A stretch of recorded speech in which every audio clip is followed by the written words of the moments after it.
अरहन्ताणम् नमो अरहन्ताणम् नमो अरहन्ताणम्। जिस व्यक्ति ने चैतन्य केंद्रों का ध्यान किया है, जिस व्यक्ति ने मंत्रों का ध्यान किया है, जिस व्यक्ति ने रंगों का ध्यान किया है, वह अपने शारीरिक स्वास्थ्य को भी बदल सकता है, अपने मानसिक दुर्बलताओं को भी बदल सकता है, मानसिक आघातों को भी बदल सकता है, मन की भयंकर ग्रंथियों को भी खोल सकता है। ऐसी ग्रंथियां लगती हैं कि जो नहीं खुलने वाली हैं और कोई उपाय नहीं, किंतु ध्यान के द्वारा, विशेषतः चैतन्य केंद्र के ध्यान के द्वारा उन अभेद्य और दुर्भेद्य ग्रंथियों को भी भेद सकता है और ग्रहों के प्रभावों को भी बदल सकता है। अध्यात्म का पूरा ज्योतिष है। उसके अनुसार आपको ये जानने को भी कभी मिलेगा कि किस राशि में, किस महीने में, किस चैतन्य केंद्र का ध्यान करना चाहिए और क्यों करना चाहिए। अप्रैल का महीना एक अलग ध्यान का प्रयोजन होता है। मई में अलग प्रकार का ध्यान किया जा सकता है और किसी दूसरे विशेष शक्ति जागरण के लिए किया जा सकता है। एक पूरा विज्ञान है इसके साथ। शक्ति जागरण का ध्यान शक्ति को सुलाने वाला नहीं, जगाने वाला है। ध्यान करने वाला निकम्मा नहीं होता, निठल्ला नहीं होता, आलसी नहीं बनता, अकर्मण्य नहीं बनता। उसमें आग प्रज्वलित हो जाती है, एक ज्योति जाग जाती है। उसमें वह सही दिशा देख सकता है और सही कार्य में अपनी शक्ति का नियोजन कर सकता है। शक्ति का नियोजन चले, पूरे दिन काम करे और फलितार्थ आए छोटा सा। अप्रैल का महीना एक अलग ध्यान का प्रयोजन होता है। मई में अलग प्रकार का ध्यान किया जा सकता है और किसी दूसरे विशेष शक्ति जागरण के लिए किया जा सकता है। एक पूरा विज्ञान है इसके साथ। शक्ति जागरण का ध्यान शक्ति को सुलाने वाला नहीं, जगाने वाला है। ध्यान करने वाला निकम्मा नहीं होता, निठल्ला नहीं होता, आलसी नहीं बनता, अकर्मण्य नहीं बनता। उसमें आग प्रज्वलित हो जाती है, एक ज्योति जाग जाती है। उसमें वह सही दिशा देख सकता है और सही कार्य में अपनी शक्ति का नियोजन कर सकता है। शक्ति का नियोजन चले, पूरे दिन काम करे और फलितार्थ आए छोटा सा। कोई पूरा उपयोग नहीं होता, उसे कर्मण्यता नहीं कहा जा सकता। कर्मण्यता वह है कि कम श्रम में बहुत बड़ी निष्पत्ति हो जाए। ध्यान करने वाले व्यक्ति की दिशा सही हो जाती है, उसे सच्चाई मिल जाती है। वह उतना ही काम करेगा जितना कि अपने लिए, परिवार के लिए और समाज के लिए, राष्ट्र के लिए जरूरी है। अनावश्यक काम नहीं करेगा। वह ऐसी गैसों का निर्माण नहीं करेगा जिससे कि 7 मिनट में पूरी दुनिया समाप्त हो जाए। यह भी कोई श्रम है, काम तो है। बड़े कारखाने चल रहे हैं, हजारों हजारों वैज्ञानिक लग रहे हैं, वायरस का निर्माण कर रहे हैं। किसी एक राष्ट्र में थोड़ा सा असावधानी के कारण वायरस का डिब्बा, पेटी खुल गई, थोड़े से वायरस फैले, कार्यालय के बहुत सारे लोग मर गए। पता चला तो फिर सफाई दी गई कि नहीं, असावधानी के कारण हुआ और वे कोई वायरस युद्ध के प्रयोजन से नहीं खोजे जा रहे थे, नहीं किए जा रहे थे। कोई दूसरी खोज चल रही थी और दूसरे कोई कीटाणु आ गए, ऐसा हो गया। कोई युद्ध का प्रयोजन नहीं था।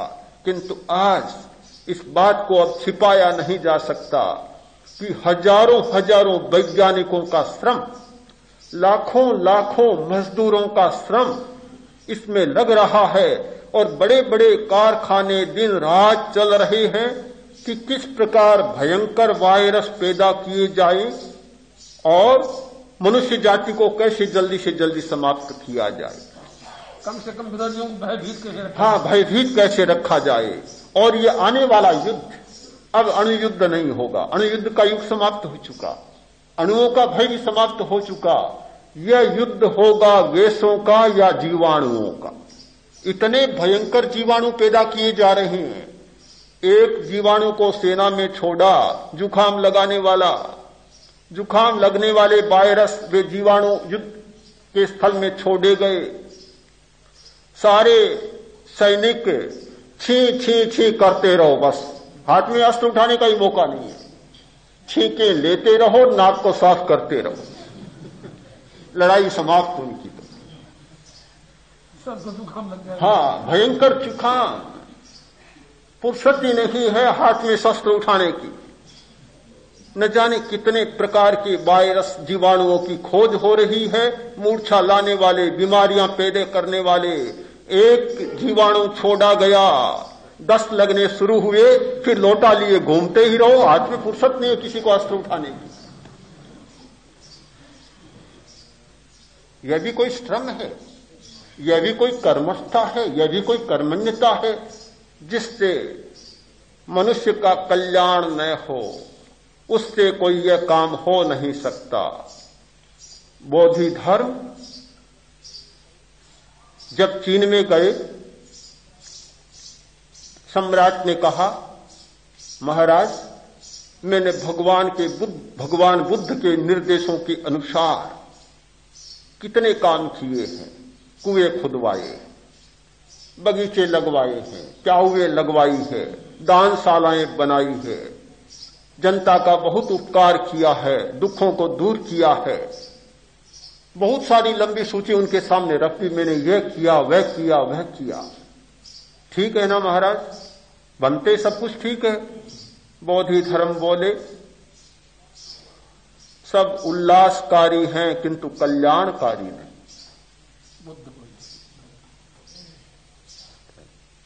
कल्याणकारी नहीं है।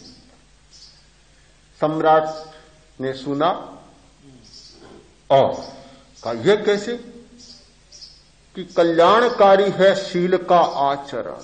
तुम शीलवान बनो, शील का आचरण करो, समाधि का आचरण करो, प्रज्ञा का आचरण करो, वह तुम्हारे लिए कल्याणकारी होगा और ये सारे तुम्हारे काम उल्लासकारी। एक उल्लासकारी श्रम, एक कल्याणकारी श्रम और तीसरा विनाशकारी श्रम। क्या आज की दुनिया में सबसे ज्यादा विनाशकारी श्रम नहीं चल रहा है? चल रहा है, और इसलिए चल रहा है कि ध्यान को छोड़ दिया, पवित्रता को छोड़ दिया, चित्त को निर्मल बनाने की बात को छोड़ दिया। ध्यान कोरी एकाग्रता नहीं है। ध्यान का प्रयोजन है चित्त को निर्मल बनाना, चित्त में जमे हुए कसाय के मेलों को धो डालना, सफाई करना, चित्त को इतना निर्मल बना लेना कि उसमें कोई शत्रुता का प्रतिबिंब न हो, कोई भेद का प्रतिबिंब न हो और कोई पर का भी प्रतिबिंब न पड़ सके। इतना चित्त को निर्मल बना लेना, वह है हमारा ध्यान। ध्यान करना छोड़ा, शक्ति का उपयोग तो चल रहा है किंतु विनाशकारी उपयोग ज्यादा चल रहा है और उल्लासकारी उपयोग भी चल रहा है। नहीं चल रहा है ऐसी बात नहीं, उल्लासकारी भी चल रहा है किंतु कल्याणकारी कर्म, कल्याणकारी श्रम, कल्याणकारी कर्मण्यता जो चाहिए वह नहीं चल रही है। ध्यान के द्वारा आदमी निठल्ला नहीं बनता, उसकी शक्ति का जागरण होता है, चेतना की शक्ति जागती है, कर्मजा शक्ति जागती है किंतु दिशा बदल जाती है। फिर वह प्राथमिकता देगा कल्याणकारी कर्म को, उल्लासकारी कर्म उतना करेगा जितना जरूरी है और विनाशकारी कर्म कुछ भी नहीं करेगा।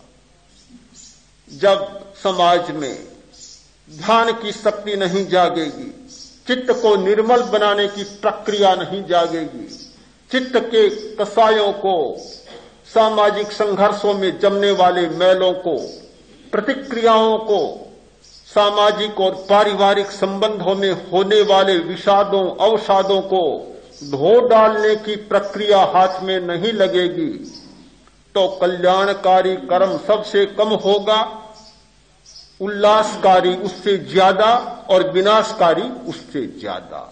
ये तरतमता दोनों दिशाओं में है, इसका आप स्वयं निर्णय करें। दिशा बहुत हमारी स्पष्ट होगी। फिर मुझे इसकी चर्चा करने की बहुत जरूरत नहीं कि ध्यान करने वाला व्यक्ति निठल्ला निकम्मा बनता है या ध्यान के द्वारा किसी विशिष्ट शक्ति और चेतना का जागरण।